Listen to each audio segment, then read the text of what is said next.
Hello friends, let us now learn some important points about isolated growth hormone deficiency. This isolated growth hormone deficiency can occur due to an acquired or genetic cause. Here, the birth weight or the length of the individual birth length is normal. Then upper segment is to lower segment ratio is also normal. Here there can be delay in bone age or dentition or puberty or milestones delay can be seen. There can be delay in milestones or puberty, there can be delay in puberty or delay in bone age can be seen in these cases. There, because growth hormone is necessary for glucose uptake, so because of deficiency of growth hormone there is decreased glucose or hypoglycemia is seen. The child will have short stature obviously, and he will have frontal bossing and high pitched voice also. So you will have to diagnose it with the help of growth hormone stimulation test is done. This growth hormone stimulation test can be done by giving insulin or arginine or glucagon or clonidine to the individuals. All these will increase the growth hormone levels. Once you have given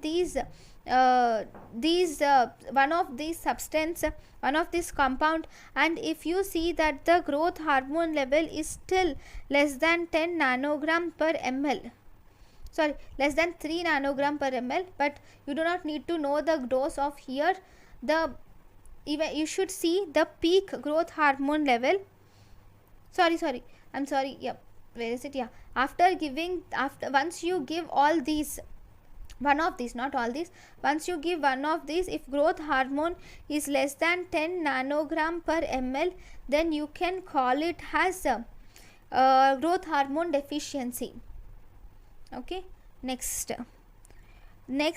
here the bone age will be less than the chronological age.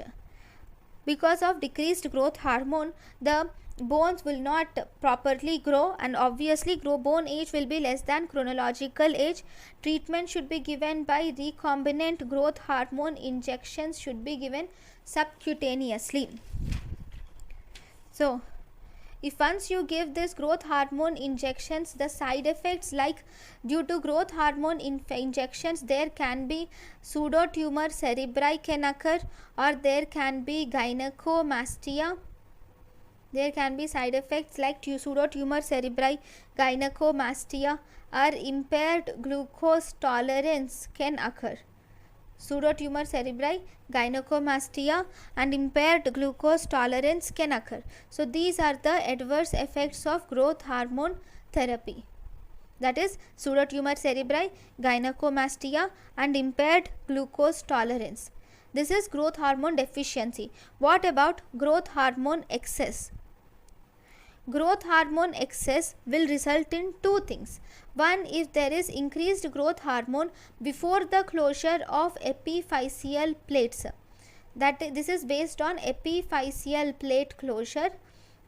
If it occurs before the closure of epiphyseal plate, then this is called as gigantism, and if it occurs after the closure of epiphyseal plates, then we call it as acromegaly. Acromegaly occurs after the fusion of epiphyseal plates.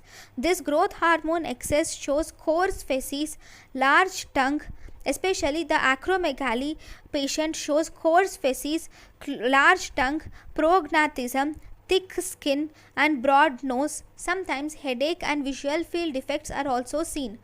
The best screening test for this growth hormone excess is you can do IGF, that like insulin like growth factor 1 levels are the best screening test for growth hormone deficiency. Growth hormone excess, which is insulin like growth factor 1 levels. Treatment is you can give somatostatin analog, which is octreotide, can be given, and we can also give growth hormone antagonist, which is pegvisomant. Pegvisomant is a growth hormone antagonist whereas octreotide is somatostatin analog. Okay, so thank you guys for watching.